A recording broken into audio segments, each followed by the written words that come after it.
Is all this in the episode? Are we starting to, or is Yeah, just... we're just going into like a cold open. Cold open. Welcome everyone to Two Matts, One Steve.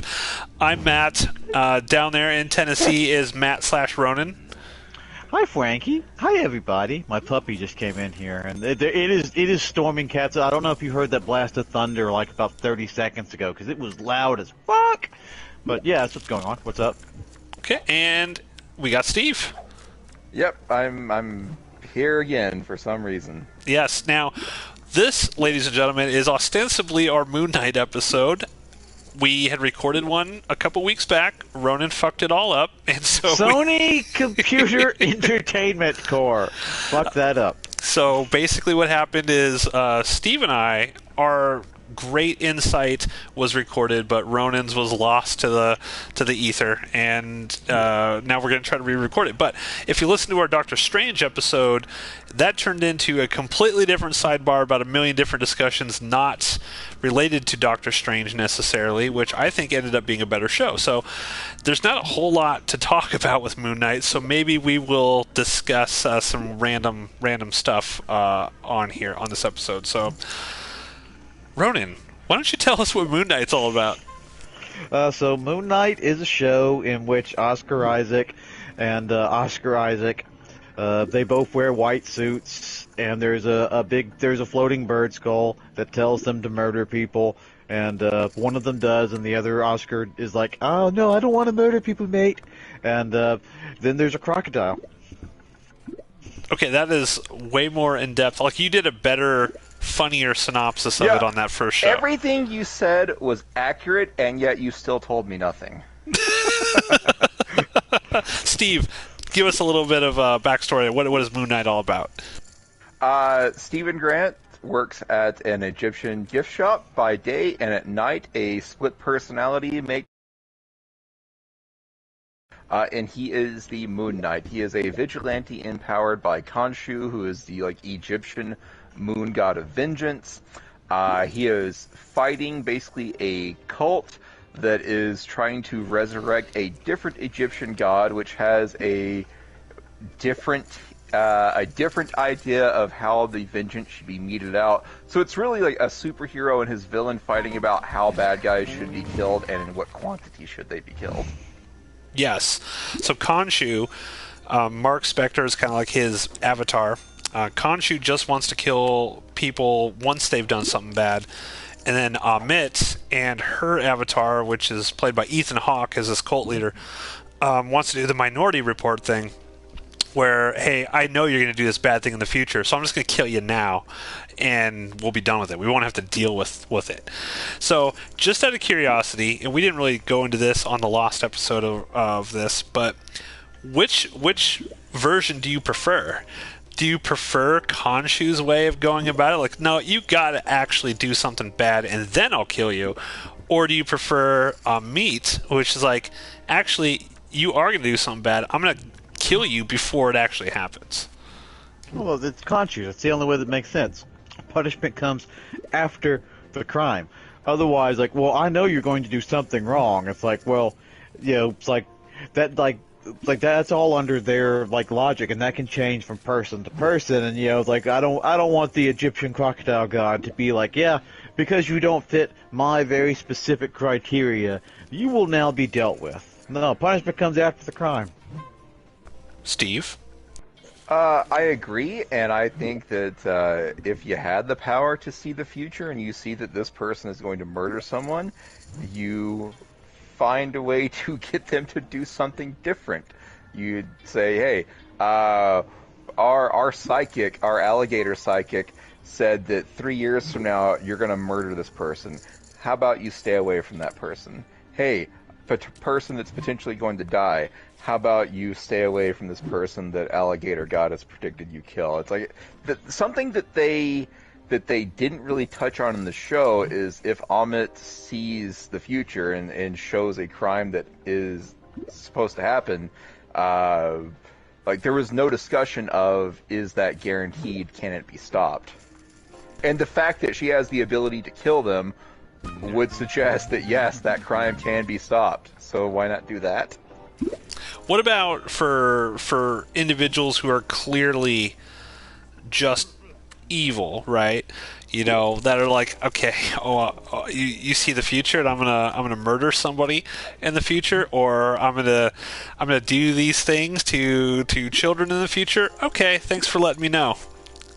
And they're not gonna change. Like, So what here's would you do in that needed. case? Kill that person. I don't care. What we needed was a third Egyptian god who only killed people that were going to do bad things in the future, and they were irredeemable. Okay, I could go with that. So, Ronan, your thoughts on Moon Knight as a whole? It was 6 episodes. Tell us, give us your review. What did you think of it? Thought it was very I guess that was fine. Like, all of these Marvel shows so far have been at their worst, it would probably be like Moon Knight, because that's the worst one I've seen so far. And it's not bad. I wanted to explain that when I say worst. I mean, like, on a gradient scale, none of them go above the scale. But this one was the lowest of the tier. But they, I didn't care about, like, any of the personalities. I didn't really the story didn't catch me. I didn't care about the scene. I didn't care about anything in this show. There's the only episode that where I was like, oh, this now we're getting somewhere, is the 5th episode where they're on the boat. That's it. Otherwise, yeah, I had no strong connection to anything in this show. Didn't you say you hated the hippo goddess? I don't recall saying I hated the hippo No, goddess. he hated the alligator goddess. Oh, the alligator. Okay. Which is just a ridiculous position to have. It is. It is pretty ridiculous. But that's his thing. He has ridiculous positions. We love him for it. Steve, even the right positions. What did you think, Steve? This is a show with a really strong middle, but it drops the ball on both ends. I was bored to death by the first episode. I was very glad that I chose to binge this rather than watch week to week, because I was able to get that bad first episode taste out of my mouth. And then episodes 2, 3, 4, 5, I was into from start to finish. By the way, MCU, Marvel, Disney, 6 episodes is the magic number that you should stick to for the rest of these series. And then the final episode, I was ready for it. I was ready for something to happen. And then they basically skip the resolution so that they can save the twist for the stinger, which if you had paid any amount of attention to the show, you already knew what to expect. So I thought that was a complete waste. I love this show. Thought it was fantastic. I don't disagree with your criticism of the finale. The Jake Lockley character, I wish we would actually seen him fuck everything up against Ethan Hawke and all of them. That would have been great. So I do agree that saving that for the stinger, which I think a lot of just normal people probably didn't even know. They didn't even sit through to watch a stinger in the middle of the end credits of this. But overall, I love this. I love ancient Egyptian stuff, so I was into it from the very beginning. I think Oscar Isaac was fantastic in these roles. He should get an Emmy Award or something for this, because playing these different dual roles I thought was great. I guess my main criticism of it is there wasn't enough actual Moon Knight. You don't see Moon Knight very often in this show. There's a couple fight scenes here and there when he, and his costume's awesome. He just looks cool, and you see him beat up some dudes. But the show was called Moon Knight, but it should have been called the Mark Spector show or Stephen Grant show or something, because we just don't get as much Moon Knight as I would have liked. But overall, I love this. This is probably what is my favorite of the MCU shows so far, without a doubt. Well, thank you for coming to our Moon Knight discussion. The end. Okay, so how do we want to frame this? Do any of you guys have a question about Moon Knight that you want to throw out there for us to discuss? You mean like me or Steve? Anybody. Yeah, it sounded like you were talking to an audience that wasn't Yeah, here. yeah. And now we go to the live audience. Be sure to call in at I don't give a fuck. Ronan, what would you like to talk? What would you like to discuss about Moon Knight? Is there anything that you watched in this that you thought would be an interesting conversation topic, or something that could impact going forward the MCU or anything like that? Not really, and that's another thing. Like, I don't want to say it's another thing. That's just like a little asterisk you can put on the show is that this show doesn't connect itself to the greater MCU in any way, shape, or form. And I do see that as a positive because that it's not tied down by anything. It can tell its own story, which it does. Even if it didn't connect with me, I'll give it props for that. Nothing else got in the way of this show's story. It wasn't like, like the greatest sin most Marvel shows and even the TV shows have is their story is sacrificed to set up another story. And that does not happen to Moon Knight. It's telling its own thing. It's doing its own thing. It fucks it up by trying to make out like the Jake Lockley thing.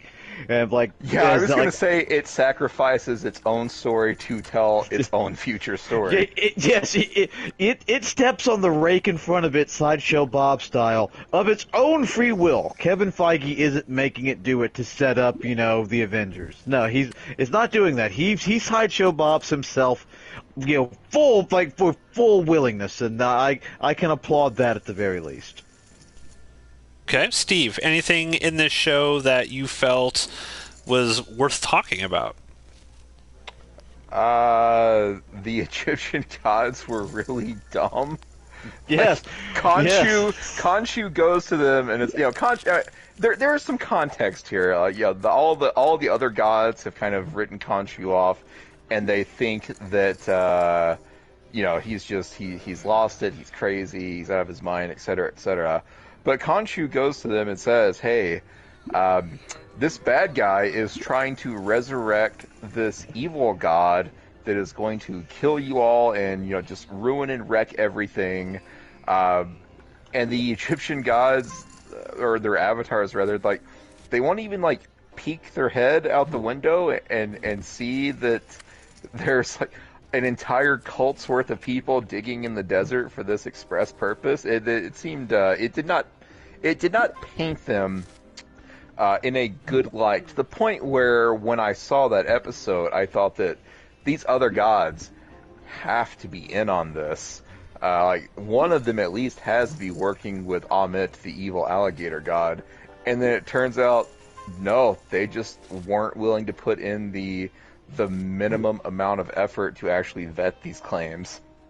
I mean, if gods were real, I would assume that would be how they operate. Just, we're gods. We don't have to. I mean, we know better. You little, fuck off. I can imagine that would be how they operate. But at the same time, it's done in such. If they had literally just said that, yeah, whatever, fuck you, we don't believe. No, but then they go through the extra step of bringing in Ethan Hawke to be like, so Ethan, what do you have to say for yourself? And he's like, nuh-uh, he's crazy. It's they all come out dumber for that. We all come out dumber for Moon Knight. So on our Doctor Strange episode, we discussed sort of how if superheroes do something stupid, quote unquote stupid, we can sort of chalk it up to, how their character has been established or how the rules of the universe have been established so it makes sense. So could you argue that it's not necessarily a criticism for what these Egyptian gods did for being stupid, because that's how it's been set up? There could be nobody more egotistical or I don't care, I don't believe what you're saying, than a literal god, So can you criticize the decisions of the quote-unquote bad guys or the gods in this instance when they're like, you're just little peons, right? We use avatars to talk through you. Well, they're not even there. The gods themselves aren't even physically present. They're just talking through some other random human that they have on Earth. Can you really criticize the gods for being stupid in this case? Yes, because they were dealing with another god. If it was, I think this would have maybe made you're saying that the gods are just treating humanity as beneath them, and that could be a valid explanation for this. But they weren't talking to humans; they were talking to Khonshu, one of their own. And if you want to argue that they just also didn't give a shit about Khonshu anymore, well, they hated Khonshu. That was established. They didn't even like Khonshu. But still, I think the difference between what we saw in Doctor Strange versus what we're seeing here is these avatars, these gods, they have a portal that apparently opened somewhere to allow Ethan Hawke to come in.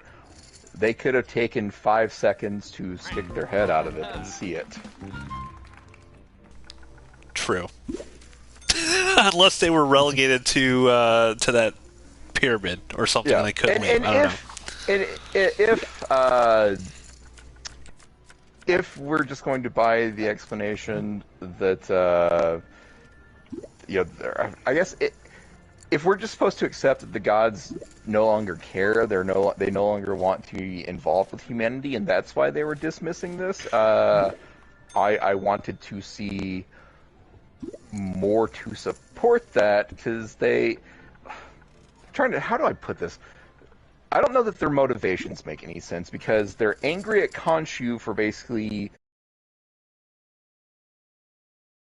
but then they're not willing to put any sort of effort into vetting these claims that would potentially resurrect a god that is damn sure going to make it known that the Egyptian gods are a thing. I don't know. The other gods didn't work for me. So this brings up maybe an interesting segue here. If we were writing these sorts of shows, right? If Marvel hired us, and by the way, I'm just going to throw out there, I'm a little disappointed no one's mentioned my chocolate bunny that I have on the table for the past couple hours, which I think is fantastic. See it. You can't see it; it's right there. Not from the angle that the camera's at. I can't zoom in on it. Bastards. So I have a chocolate bunny, and it's fantastic. I'm sure it's totally awesome, even though it's not a Reese's bunny, and thus more inferior because it lacks the delicious peanut butter. Well, here's the thing, though.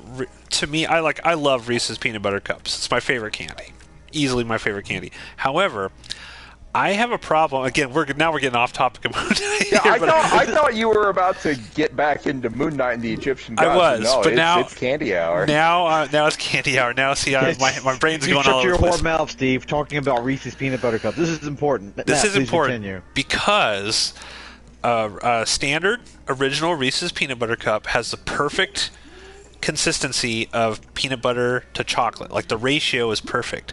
But anything else, like when they have these Easter eggs and all these other sort of unique ones for the different holidays and stuff like that, when I try them, they're inferior to me because I think there's either too much peanut butter sometimes compared to the chocolate, or too much chocolate and not enough peanut butter. So I feel like the ratio is perfect with the original, and it ruins it if you go too high or too low with either of the ingredients.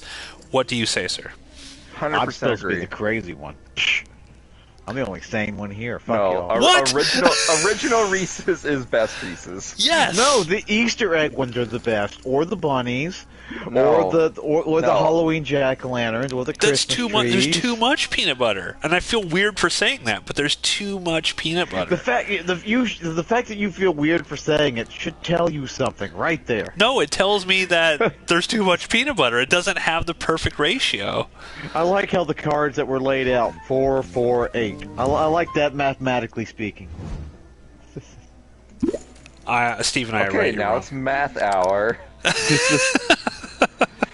So yes. Yeah, no, the normal Reese's are the best Reese's. I will give the little mini cups I can also tolerate, but anything else is just it's a little chocolate shell and then like 16 times the peanut butter in the middle, and it's not good. Yeah.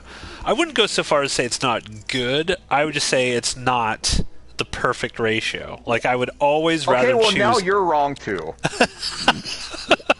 I would always go... Everybody's wrong. And here's the other thing. That? Do you Here's the other feel thing. better now? We're all wrong. Stick Reese's peanut butter cups in the freezer, get them ice cold, and it improves the way they taste. No, what is wrong Agreed. with you?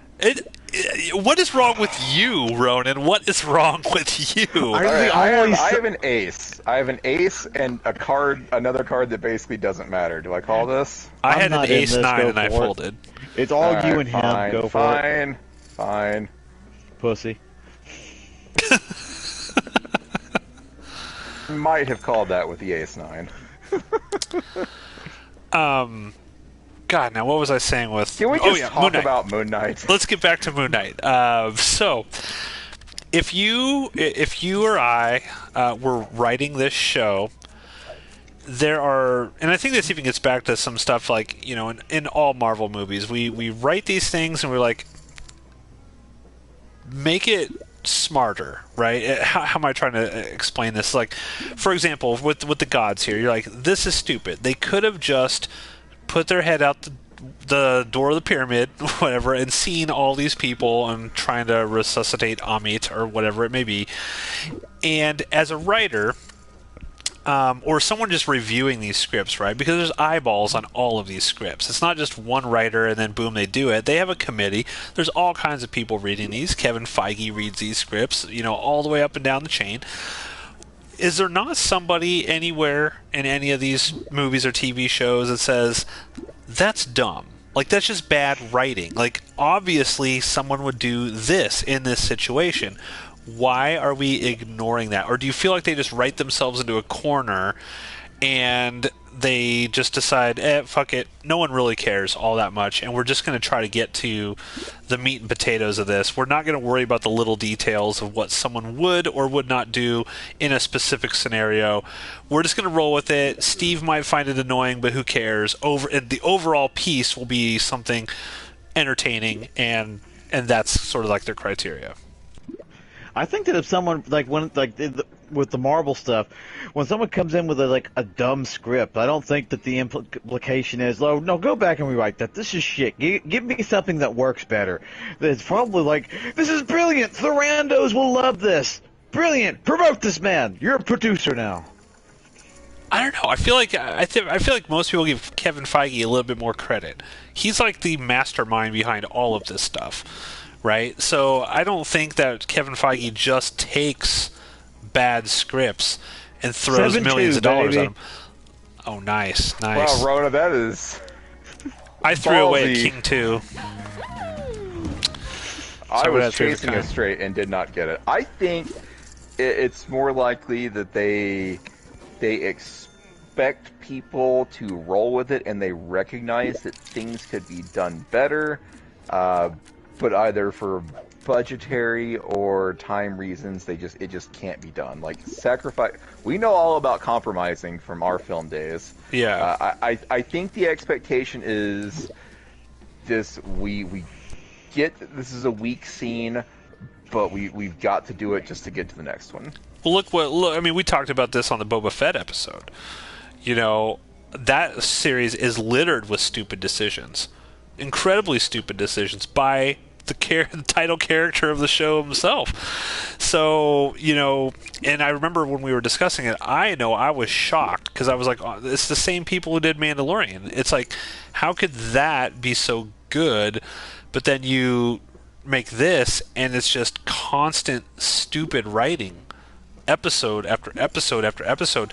Somebody had to have brought that up, right? Like, clearly somebody had to have said at some point in the creative process, I don't think Boba Fett would do something like that.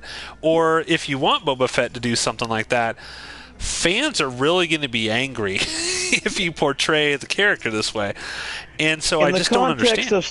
In the context of Star Wars, they don't care about that last one, because if they did, they wouldn't have done the new trilogy the way they did. So they clearly don't give a fuck about the whole. Fans will be angry if you have Luke Skywalker throw his lightsaber over his shoulder in a dismissive tone with comedic timing. But yeah, Like, but with this, I feel like it's a reset, right? So with Mandalorian, and even a couple episodes in Book of Boba Fett, they were giving people sort of what they wanted, right? And so I always felt they were going away from what they screwed up with, like trying to course correct their decision making in the sequel trilogy by fixing it in the television stuff. But then I was thrown for a loop because Book of Boba Fett, dumb shit happens constantly in that, and that fans do not like. So, I mean, And I you don't know. still thought it was a good show. I do. I think generally it's a good show. I think it could have been way 1,000 times better. But, you know, My opinions are wrong about Reese's. it's not Reese's, it's Reese's. I want to say that now that we're talking about Boba Fett again, in Doctor Strange 2, or the discussion that happened kind of parallel to Doctor Strange 2, I was willing to defend a character making a bad decision Yes. if that bad decision made sense for their character. I don't feel that any of the decisions that Boba Fett made sense for his character. That is true. That is true. You also had no expectations of Boba Fett as a character going in, so for all you know, this is Boba Fett's character. It could be. So you should but just defend it. I know in the show and in the movies they at least claimed that he was this Fuck you, badass Steve. bounty hunter, and then I would not expect a badass bounty hunter to do what Boba Fett did in the series. Yeah, I agree. And even though I like the show, I can't defend a lot of the decisions or the writing that was in it. I know if I was sitting in that writing room, I would be like, what the fuck are you doing? Like, you cannot do this. Like, you just cannot do this. None of it makes sense. And I think, you know, if the majority of the audience watches it, and this can go for Moon Knight as well, if the majority of the audience watches it and says, that makes no sense, and it's something that comes to the forefront of their mind while they're watching it, that's what bad writing is. I think if you watch something and you don't really consciously understand or realize, oh yeah, that's a stupid decision, in the moment when you're watching it, I think that's different. It might still be bad writing, but it's not on the level of, hey, I'm actively watching this and I'm questioning everything I'm watching right now, because it takes you out of the movie when you question that. I need some water. Talk amongst yourselves. I actually didn't hear anything Matt said because I was actually I paying attention to this poker stopped. game. I stopped listening because it was about Boba Fett, and you know, I tend to tune out for that part. You know. Boba Fett sucked. I will say, since this conversation got started with the courtroom, for lack of a better term, scene in Moon Knight, I would argue that was bad writing because these characters came across as so egregiously stupid to me that it made me think the show was going to go in a different direction than it actually did with these characters. Like, I was willing to get on board with them not doing anything, not putting the bare minimum effort into vetting these claims. If, you know, my initial thought was right and it turned out they were working with the bad guy. But when that didn't happen, I had to revert back to, wow, that was dumb, and I hated that. Steve Grant's wife. What would she become at the end of it? She kind of just randomly becomes somebody's avatar. Is it the Hippo goddess she becomes the avatar for? Yes. Or is it a different Yes. god? Okay. Yes. Okay. Yeah. 'Cause I'm not sure why Hippo Goddess leads to gold eagle wings, though. Yes. I mean, Yeah, you know, should have turned into a hippo. yeah. Right. That'd be great. A hippo suit. I mean, you know, a hippo suit wouldn't have been sexy, but I mean, hippos are fucking dangerous, man. They kill more people in Africa than, you know, pretty much any other big animal out there. Hippos are awesome. Saying that for the record. Ronan, do you disagree? They're they're dangerous. They're they're badass motherfuckers, man. It's like they check fucking crocodiles. They do. One thing I will say... maybe they should have done something with that. Maybe. One thing I will say that I liked about Moon Knight quite a bit is, especially Episode 5, I think we all agree Episode 5 is the best of all of them, correct? 100%. I really like the fact that this show kind of went into some dark places. It deals with child abuse, and I really like sort of like the backstory of Mark and Steven, where Mark basically took his little brother into a cave. There's like a flash flood, and his little brother dies, and then his mom blames him for it for like the rest of his life, and beats him, and that's how he creates the Steven persona. I thought that was awesome. I really like that this was a Disney Plus show that delved into something like that, because honestly, the last few Marvel projects, I feel like they're going into stuff that's a little more hard-edged, again, for MCU sort of stuff, like this child abuse storyline in Moon Knight. Doctor Strange was quite violent. We didn't even talk about the violence in our Doctor Strange re-recording, but it's quite violent compared to other MCU stuff. So I kind of like this direction. Do you guys feel like it's weird, because I'm at the top of this episode, it's like I'm a prude. I don't want my comic book characters going into like sex stuff and stuff like that. But when it comes to violence and storylines like this, I'm more apt to be open to something like that, which is weird. I don't know why. It's but not weird. That is America. We are sexual prudes, but we love our fucking violence. But do you like this direction that the MCU is going into? This sort of, for lack of a better term, more mature sort of storytelling, even though the caveat being it's not going to be like The Boys sort of graphic ever, but at least touching more on this kind of stuff. I don't even know if it's true that they are doing that, because the TV shows that I have watched, none of those do, with the exception of Moon Knight. Of the movies that I have watched, only Doctor Strange really goes there. So, well, yeah, that's what I'm saying. Like sure. Moon Knight and Doctor Strange are like the last two things that they've released, and there isn't a pattern yet. I guess we'll see what Thor: Love and Thunder is, but the Jane Foster character, in the comics, there's a fairly serious thing that happens to her, which causes her to become Thor. We're going to see what happens with Black Panther in Wakanda Forever. Are they going to address Chadwick Boseman's cancer death, for example, in that?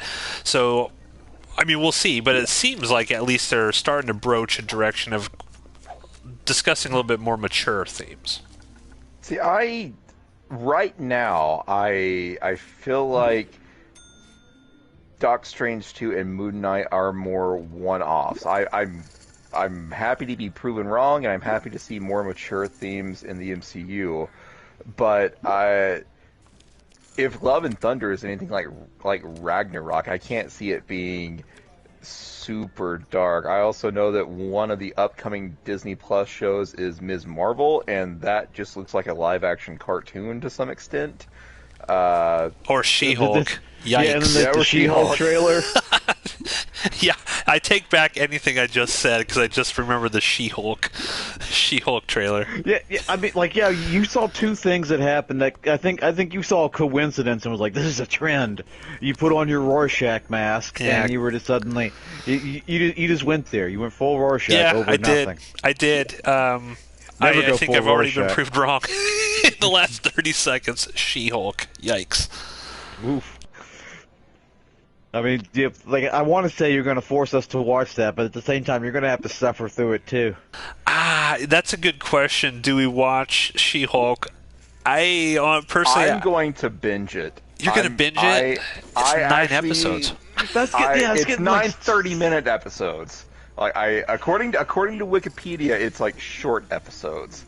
So okay. I actually do like the She-Hulk character. I am not watching this week to week, but in 3 months when the show is actually done, I will sit down one day and I will binge this, and I'm hoping to be surprised, but that trailer did not set the show up for success. Yeah, it's fully possible that just so happens to be a bad trailer where they conveniently picked all the worst aspects to focus on and to try and sell the show on, which is incredibly stupid. But I grant you it's possible, and then the show comes out and it's like, oh wow, this was, because the Doctor Strange 2 trailer, is vastly different from what the movie is actually about. So it's possible. It's very possible, but it's probably not. Well, I mean, the She-Hulk trailer, like one of the big selling points is like the sex stuff. I'm just like, no, I don't want this. I don't want this. And I understand it's part of She-Hulk's character. She-Hulk, even in the comics, was a very sort of liberated. I think it was the 70s is when She-Hulk originally came out, and it was sort of like the sexual revolution and stuff like that. There's a very famous sequence in the comic books where she literally takes all of her clothes off in front of the Avengers or something, and she's like, "This is me, deal with it," or something like that. So I understand that has always been part of her character, but again, I don't want to see it. Like, I'm not interested in it. So I'm a prude, I guess, when it comes to comic book stuff. But yeah, She-Hulk looks rough, man. I don't know. I don't know. So back to Moon Knight. This episode, ladies and gentlemen, we're struggling to find stuff to talk about because I don't think, and I think it's okay. I think it's okay where we have episodes where we watch something that's like there's just not a whole lot to talk about, because I don't think, even though I really loved Moon Knight, the television show, there are no like deep questions or maybe even interesting questions to talk about. I mean, it was its own thing. It was a new hero being introduced. Let me ask you guys, going forward, how does Marvel utilize the Moon Knight character? Because I feel like, generally speaking, at least from what reactions I saw on the internet, is people liked the character of Moon Knight. I think people are interested in seeing the character of Moon Knight again in the future, but how does Marvel utilize them? Is there going to be another television show, another season? Are they going to bring him back in a movie? Ronan, how do you think they're going to do? Or are they just not going to bring him back at all? Or is this just like, we'll never hear from Moon Knight again? He'll just, assuming he's in the background killing bad guys with Khonshu. I kind of doubt that, like, we never hear from him again. I don't know if they've signed on for a Moon Knight 2 show. What as season of now, deal? no. They said there's no plans for a Moon Knight 2. Yeah, so it's possible. I think we touched upon this last time. Part of it is Oscar Isaac doesn't want to get Disney Plus or whatever. He doesn't want to get locked into one of these. Another Disney long-term, you will make 4 movie appearances and 6 seasons of a TV show. He doesn't want to get locked into that. Fair enough. Hats off to him. So supposing that rumor is true, it's like maybe there is no more Moon Knight after that. And which would explain why they didn't tie it into the greater Marvel, because I don't see how I don't see how he fits in with the grand scheme of things. Now, as we discuss this, they have announced new season of Daredevil is coming out, or they're rebooting it, or whatever. Daredevil's coming back as a TV show. We do have, I guess, Blade, the movie, is coming out at some point. At least they announced. This October, they're doing a Halloween special that's going to introduce Werewolf by Night. Werewolf by Night was one of the big characters that Moon Knight originally fought. I would imagine we're going to see Moon Knight in this Werewolf by Night TV special that's coming out at some point.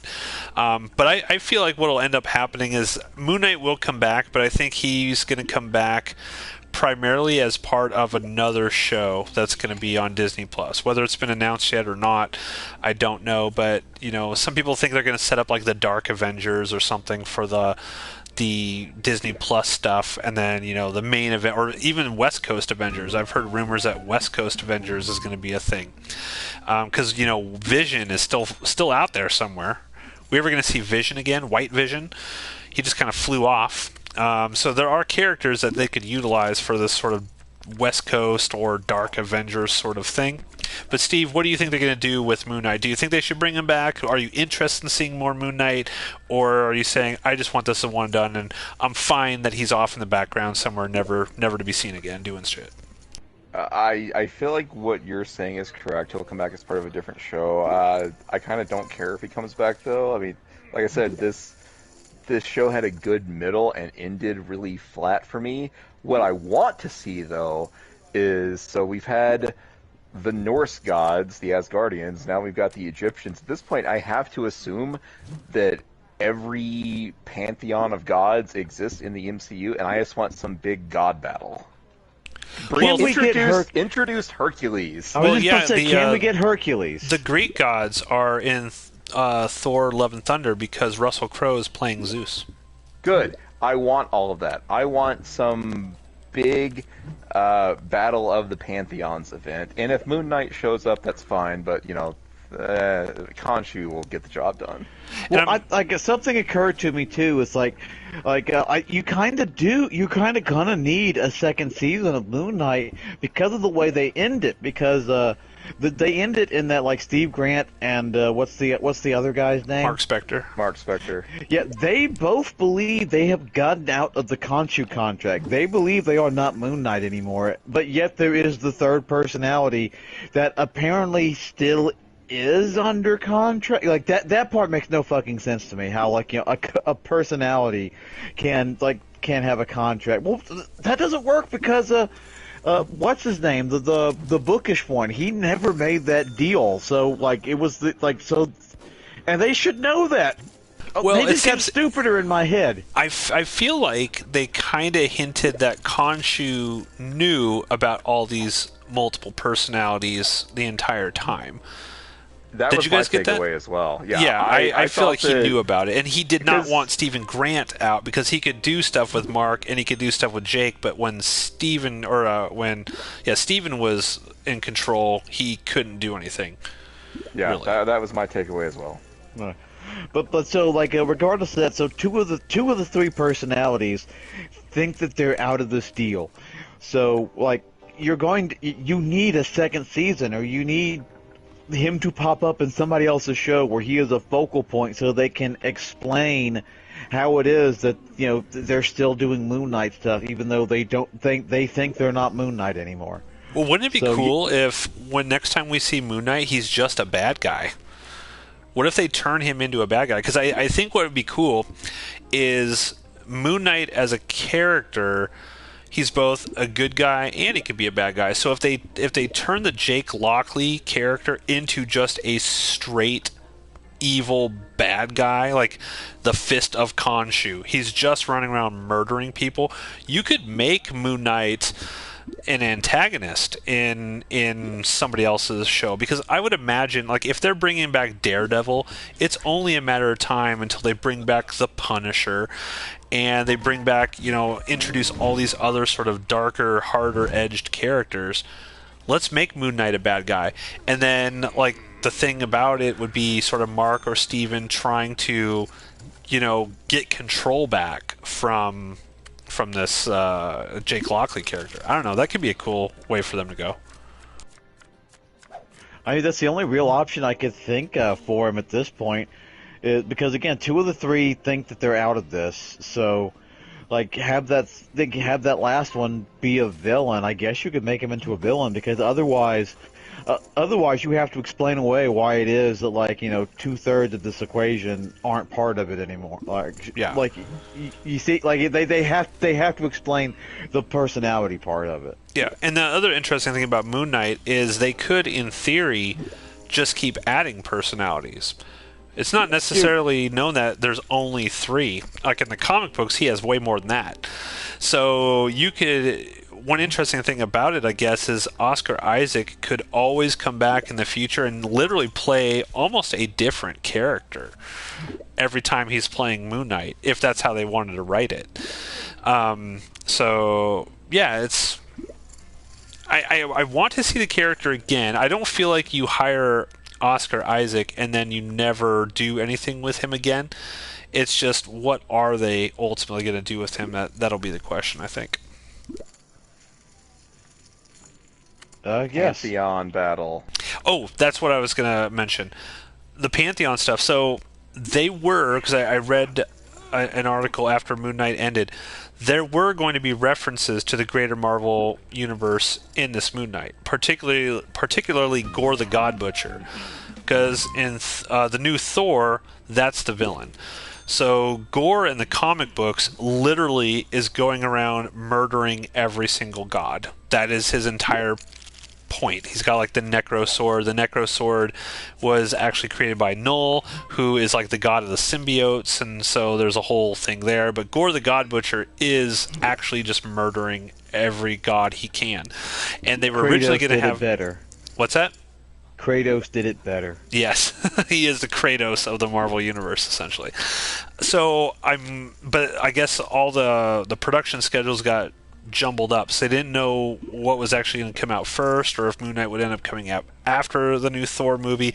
So they cut all that stuff out, because originally the Egyptian gods were going to be terrified. They didn't want to get involved in any of this shit in the Moon Knight show, because they didn't want to get on Gore's radar.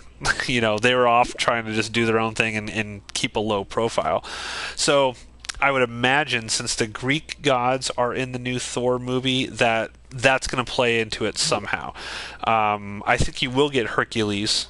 Surely they're going to have Hercules if they have Good. Zeus and all that. I in want there. a Hercules Thor team up movie. But it's going to be interesting to see how do they go, how in depth do they go into all of this god pantheon stuff. Are we going to see Gore just kill all of them in the new Thor movie, and then there are no sort of pantheons anymore, or what? But that was originally going to be in Moon Knight, is basically my point. The end. Indeed. The end. So I don't know, guys. I don't really have much else to talk about with Moon Knight. It was a show. I really liked it, but unlike Doctor Strange 2, I don't have questions and interesting things to talk about, because again, it doesn't really connect to anything. It was its own thing, and that was it. So I guess stay tuned for Obi-Wan. Hopefully we'll have more to discuss when it comes to Obi-Wan thanks, Kenobi. Moon Knight, for giving us so much to work with here. Yeah. You see, that leads more into me. Like, this show is very It's just so forgettable, and it's like even if you like it, you're just like, yeah, I mean, it was good, but I mean, I can't really say anything else outside of that. It's like, it's a dull fucking show. I wouldn't call it dull, because again, I really liked it. But it is interesting in that it doesn't really have. How do I say it? It doesn't have anything to jump off of, really. You know, when we're talking about, let's say, for example, Hawkeye. Well, Kingpin's in it, right? So we can jump off and like, oh shit, how are they going to set up Kingpin going on in the future, and what's going to happen with that? And does Kingpin survive the show? Yeah. I mean, we have things to discuss. When it came to Falcon and Winter Soldier, it's like, oh shit, okay. Falcon is now Captain America in the cinematic universe, and what does that mean for everything going forward? So, like, it seems like all of these shows, like even WandaVision, oh shit, Wanda is now got the Darkhold. How that's going to lead into, Doctor Strange 2, and what's going to happen there. With Moon Knight, there's nothing to talk about. It's just kind of... They told their story, and then they wrapped up their story. Well, they kind of wrapped it up. They wrapped up their story while stepping on a rake. The only thing left for them to talk about is the Stinger, and I didn't find the Stinger interesting enough to delve into. I do think it was interesting that they showed him just straight up murder Ethan Hawke. I mean, you didn't see Ethan Hawke, but he pointed the gun at him and boom, shot him dead. And that's another... I guess I wouldn't have really thought that I'd see something like that from a quote-unquote hero in the MCU, just straight up murdering somebody. And obviously Jake Lockley is supposed to be that kind of persona, but you're still talking about a superhero in a way. And, having kids watching this, and he just fucking took a gun and shot that guy dead. It's a little edgier than our normal stuff that we're used to. Normally, when there's guns involved, it's alien technology or it's random bad guys in the background that you don't really see what actually happens to them in a real meaningful way. But this, it's a little hard edge. I think that's why I appreciated the show so much. I love the Egyptian sort of iconography. I love the idea that they're bringing in like these gods and the pantheons, and that there's avatars. So in theory, if all the other pantheonic gods, for lack of a better term, can do like avatars, like for example the the Greek gods. The Greek gods have their own heroes and stuff, but can they find an avatar, and can you have a brand new superhero be created, sort of like what the Egyptian gods did with Moon Knight, and I don't even know if they named the Layla's superhero persona, but you could have like an unlimited amount of new superheroes, right? Or is it only the Egyptian gods that can do this with avatars? It seems like, I mean, we're very, limited in what pantheons we've seen, but just, I'm applying comic book knowledge here, but it seems like all of the other pantheons tend to handle things themselves. They will, physically go to the earth and do things like Thor, like Hercules, Zeus, Odin. Like, they have the ability to physically interact with Earth. And now that I think about it, like, it didn't really explain why the Egyptians couldn't. Like, Khonshu is walking around, but only people connected him to see him, and he can only, make, the wind blow. If he really exerts himself, he can affect the world around him, but he's not, like, an actual physical presence in the world. Because they say he needs his avatar to do really anything major. And they say that explicitly in the show, and that's how he can turn back the night sky, right? He has to have Steven help him do that. He can't just do it on his own. Yeah, this seems like an unexplained limitation of the Egyptian gods. Well, only certain people can see them, right? So at the end of the movie, when you have, the giant crocodile and the giant dead bird fighting which is amazing. each other, that's an awesome fight, by the way. 100%. That was great. But when they're fighting, is that even a thing that people can see? Is that something that's going to pop up? Like, is Jonah Jameson going to start talking about that on the Daily Bugles? Yeah, it's like because somebody recorded this giant crocodile fighting this dead bird. That's a good point. I don't think they can see. I don't think they can see it, but they can see the avatars, I think, but I don't think they can see the gods themselves. Yeah, because in the first episode, when he's being chased by, well, not being chased, but when he's starting to see Khonshu, and Khonshu is coming after him, which also I don't really think makes sense in the long run, because Khonshu doesn't want any part of him, but he needs Steven or something like that. I don't know. But he's trying to get Mark back. So he has to basically, I think he's trying to scare Steven or something into him sort of going back to the Mark persona. And when Steven falls asleep, how did he get teleported to wherever it is Ethan Hawke was? Because he fell asleep and then suddenly wakes up and there he is. Moon Knight can fly. Okay, so was that Steven doing that, or was that... Well, can he fly or can he glide? I thought in the last episode... They show him flying in the last episode. Yeah. Oh, okay. Alright, but that's... Yeah, okay, that's just... totally destroyed Ronan's criticisms. I know. No, that wasn't a criticism, that was just me asking a question. It's like he falls asleep and then he wakes up there, but that's more of like the split personality stuff of me not liking it, how it just kind of jumps around from one part to the next part. And they that was part of the stuff that I didn't like, that just kept me from getting into it, because I just straight up didn't like that stuff. But okay. So if that was him flying, so it's like he becomes Moon Knight and has just enough control of the body, lands and then loses control of it. Like, what's the thing that suddenly starts to make him take control and lose control and not be able to handle that or whatever? So Mark says that basically Mark and Steve lived separate lives. Completely, Mark knew, but Steve was completely unaware of everything going on until their mom died, and that had this, I guess, some psychological effect on Mark, where their personalities started overlapping, and Steve started basically being pulled into... Steve started coming out when he was not supposed to after their mom died. Okay. It's like you didn't even watch the show, Ronan. Watch it closer, Ronan. Jeez, come on now. Yeah, maybe if you got to go back and try again. Yeah, you might like it better if you watch it. I would rather jab a pen into my ass and scribble out a script for Moon Knight than go back and rewatch it. Fuck no.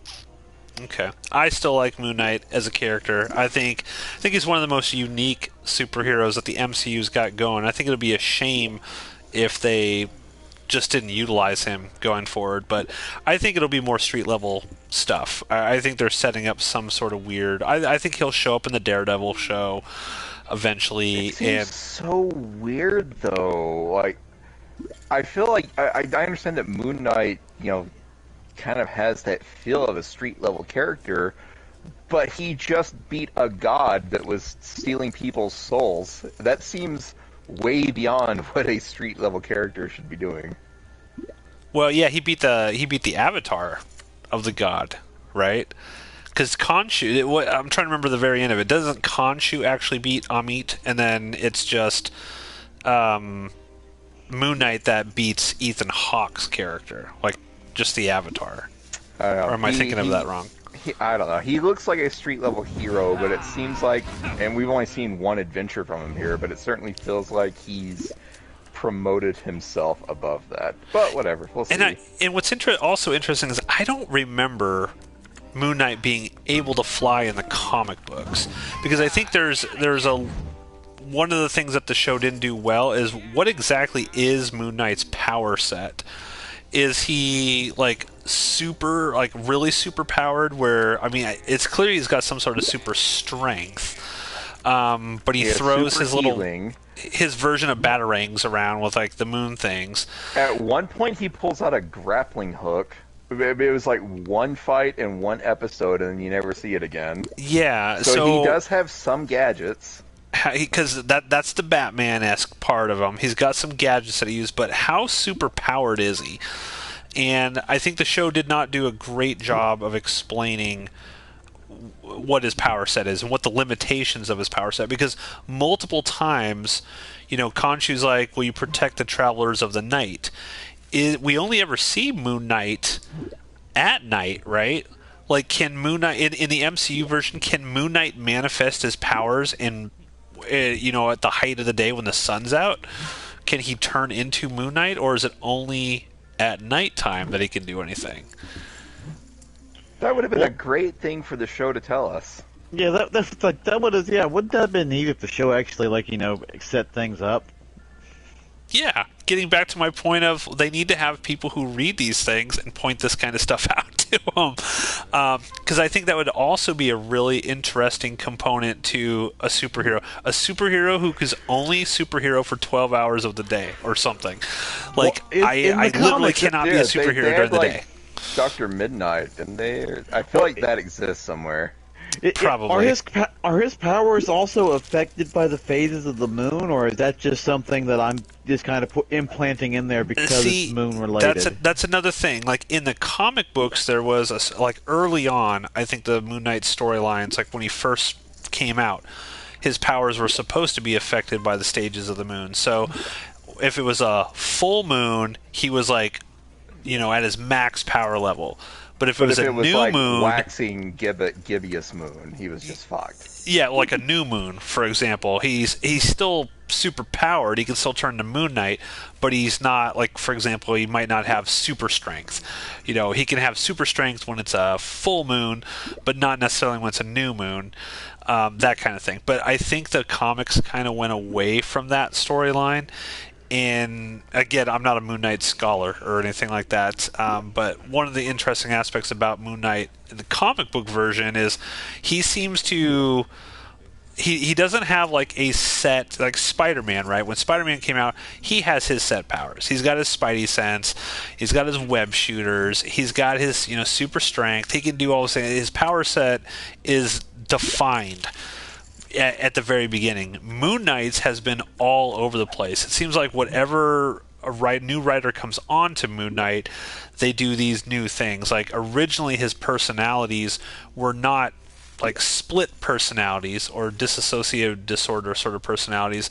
They were just, hey, I'm going to be a cab driver and drive around so I can get some intel. So I'm going to pretend like acting. I'm going to act as these different people, and then They it were became the Matches Malone identity of Batman. yes, Yeah. and then it became some writer came in. It's actually far more interesting if it's like a multiple personality sort of thing, because it makes for more interesting stories. Which I agree, it does make for more interesting stories, and that's a cooler aspect. But I think his power set has never really been defined, if that makes sense. And the show Yeah, didn't I really suppose define it's it true. that well either. Yeah, With that, I thanks suppose for that's listening, everybody. to There's- another there's- episode of Two Mats, One Steve. We'll be back at some point, probably talking about Obi-Wan, because I know Ronan is really excited to watch Obi-Wan. And I think, guys, Obi-Wan the next Friday, where we're at now, it premieres next Friday, 2 episodes to start. So they're debuting 2 episodes, and Star Wars Celebration is next week as the premiere, which means they're announcing all of the new Star Wars content that's coming out. So there's going to be a ton of news to talk about. Pause. What? It's the end of a recording session. You know what we have to do in this game. Oh, yes. All right, guys. So we're going to end this by going all in. But we're not going to look at our cards. This is how we always end a recording session with Two Mats, One Steve. I am not looking at my Oh, cards. son of a bitch. What did you Son do, of a Ronan? but- just- Do we got to wait for the next hand? I just went all in. Okay, I'm let me in. go on. It should come back around to me, and then I'll Okay. just go in then. I'm going all in, ladies and gentlemen. You can watch this right now on the video. We're going All to see what in, there happens. we go. Last recording session, Steve came out gangbusters. I did, but I also lost all of that during the Doctor Strange episode that we just recorded. Okay, we got another player going in. All right, there we go. Look at all that. Look at all these people going on. Yes, Everybody. Yes. Look at everybody but Everybody. one. All but one person. All right, Ronan. Let's see what yeah. happens. Look at this. There's about 80,000 in the Fives. pot. Oh, that's Fives, terrible. Terrible. Ace 8, Jack 6. Oh, what do I fuck got? What do I you. got? I see kings. Shit. Give me kings. Give me queens. Give me queens. King. King. Oh, fuck. Oh, this is looking good. Oh, Give me kings. Oh, that's King. it. I got a full house. Unbelievable. Full house. I hate you. Just like I planned it. I won all my money back that I lost during the last episode. Everything's great. All right. Thanks again for listening, ladies and gentlemen. Leave a comment if you have some great insight into Moon Knight that we didn't. You can email us at outpostunknown@gmail.com, and stay tuned. Next episode when we start talking about Obi-Wan Kenobi.